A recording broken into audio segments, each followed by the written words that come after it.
So what other things besides PTSD might these drugs help?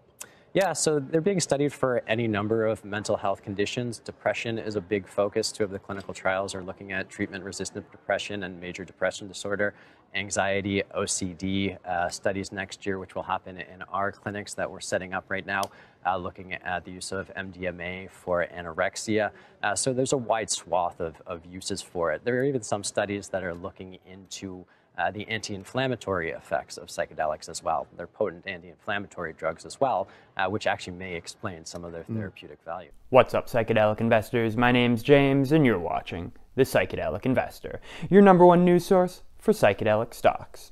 In today's episode, we're going to do two things. First, we're going to discuss something that has been popping around my head for a while now, and that is that it appears that the mainstream media understands the potential for psychedelic stocks to disrupt the pharmaceutical industry.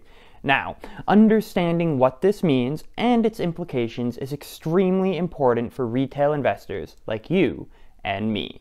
So we're going to scheme on these, but know this: the revolution will be televised.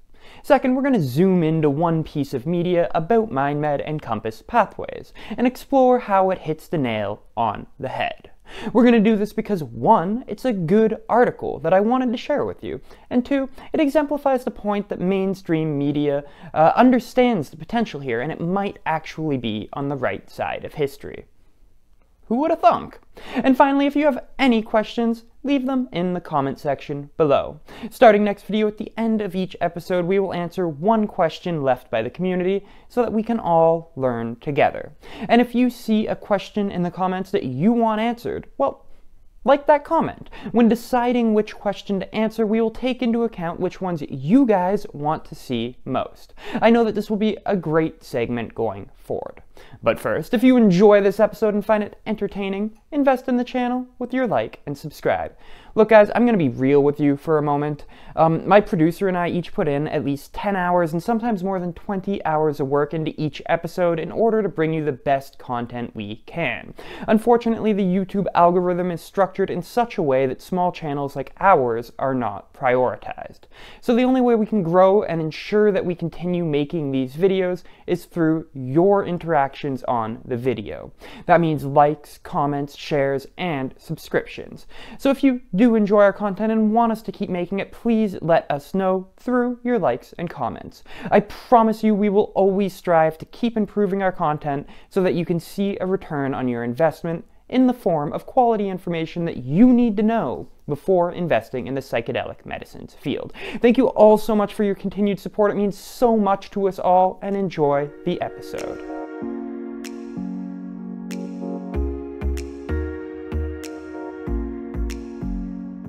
If you've been researching investing in psychedelic stocks recently, as I have, you may be seeing more and more articles like these. 264 million reasons psychedelic stocks have more room to grow, by Yahoo Finance. Forget about cannabis. Psychedelic stocks could be the next big thing for the decade, by the Motley Fool. Psychedelic stocks poised to resume the upward trend, by Market Watch. And to be perfectly honest with you guys, it really surprises me. When I first started thinking about making this channel more than a year ago, one of my assumptions was that this was an opportunity that was going to be completely missed by the mainstream media. I come from the world of investing in Tesla, and what I saw there several years ago was a once-in-a-lifetime opportunity that YouTube investigators like Hyperchange were pointing out, while the mainstream media derided the possibility that Tesla could 20 or 30x to become a trillion-dollar company. But when you took the time to examine the facts on the ground, for example, how close Tesla was to commercializing autonomous driving and disrupting the entire transportation industry, it became clear whose side history was going to be on. And I really expected a similar path to play out for psychedelic medicines. We have the studies, For example, this one showing that MDMA cured PTSD in more than 80% of people who were involved in this small study. And it is blindingly obvious that the companies that successfully commercialize this tech will produce insane returns for their investors. But because investing in companies working with psychedelics like magic mushrooms, LSD, and MDMA, well, quite frankly, it seems crazy on its face, I really expected the media to completely ignore this paradigm shift until it was upon us, as they did with Tesla. I thought this would give us a couple years to build up our positions at dirt cheap prices, and then once these medicines hit the markets in, I don't know, 5-ish years, those who took the time to do our own due diligence would be seeing a very rapid explosion in value over a short period of time.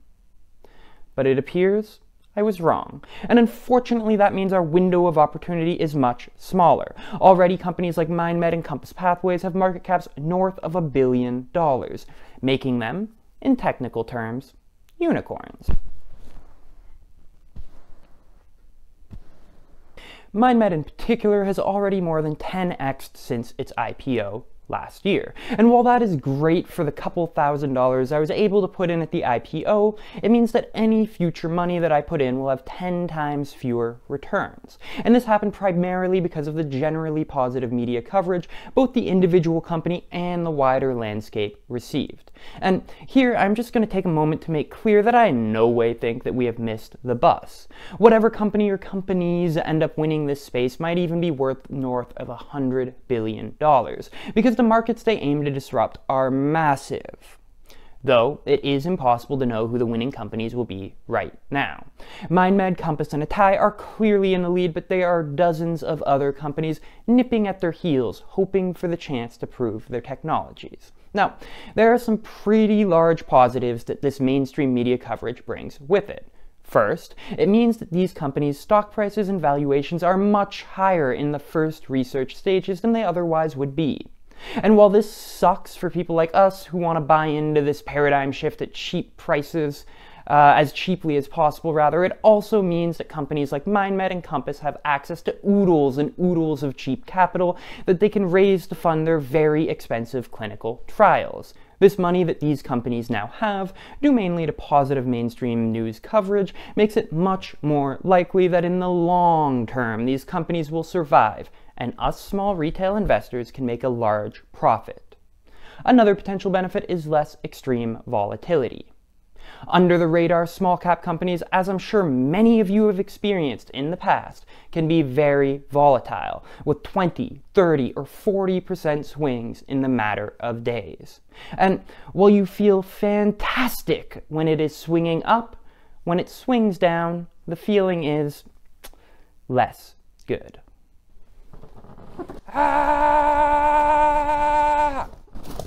And us MindMed investors have already experienced quite a bit of this recently, but if a consensus forms around the industry, the likelihood of such a swing will decrease drastically.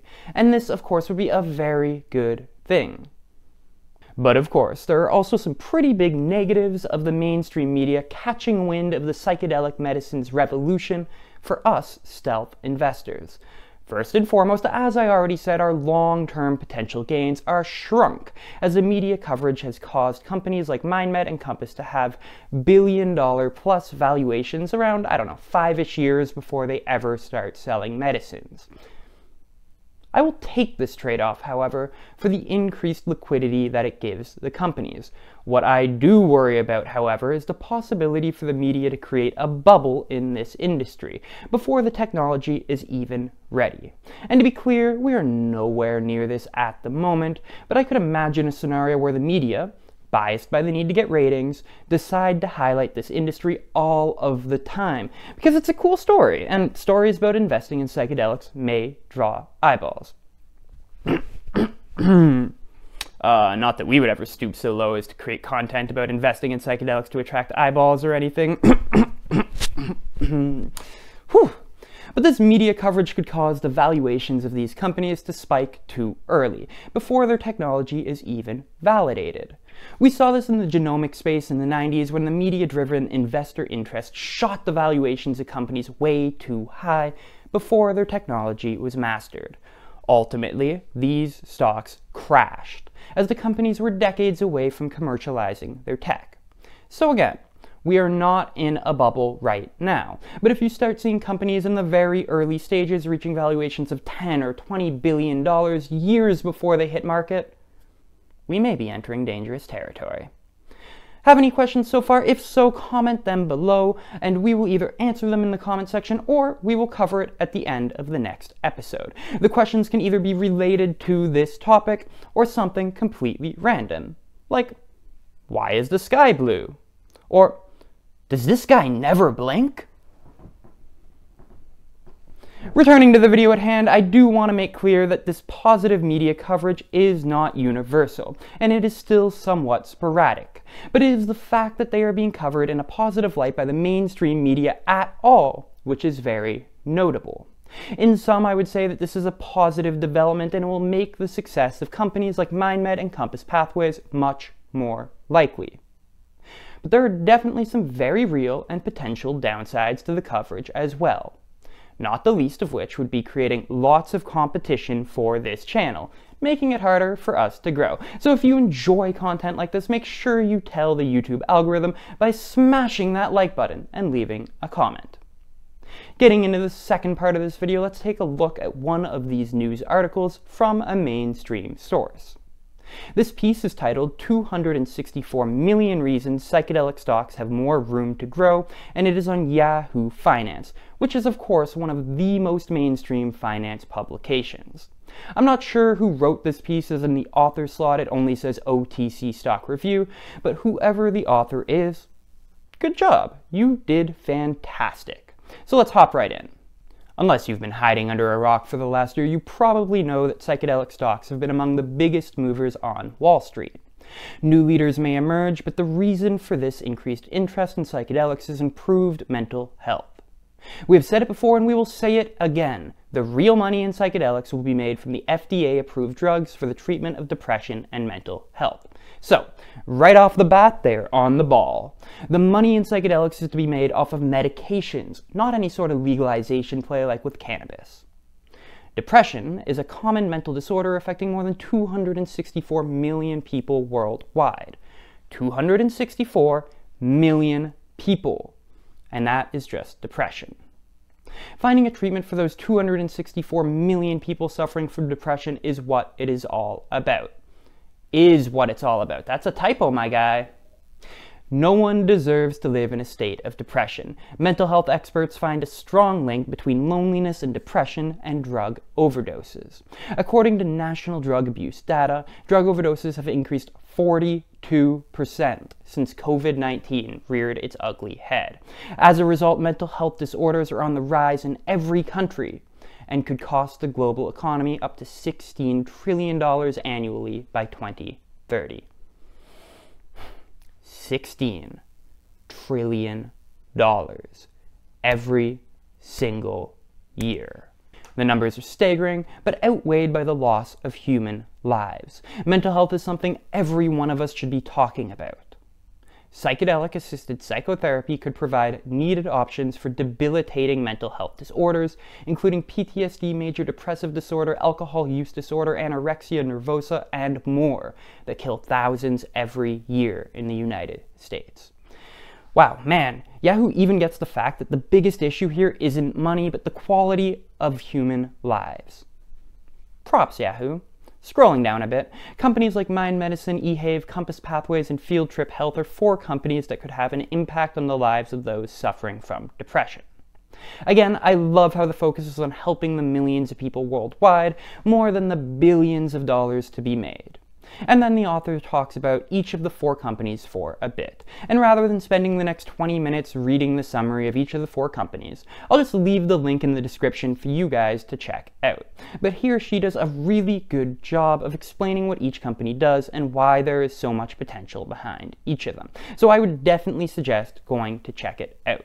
If you're still here and have any questions, leave them in the comment section below.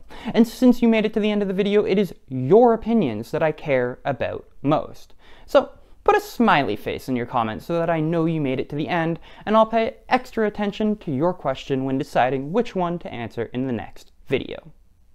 If you enjoyed this episode and its analysis, join our community by liking this video and subscribing to the channel. And let us know in the comments what topics you want to see covered next. And if you're not ready to say goodbye just quite yet, don't worry, me neither. Click on one of the videos you see on your screen now so we can spend some more time together. This is James from the Psychedelic Investor, signing out. I'll see you next time.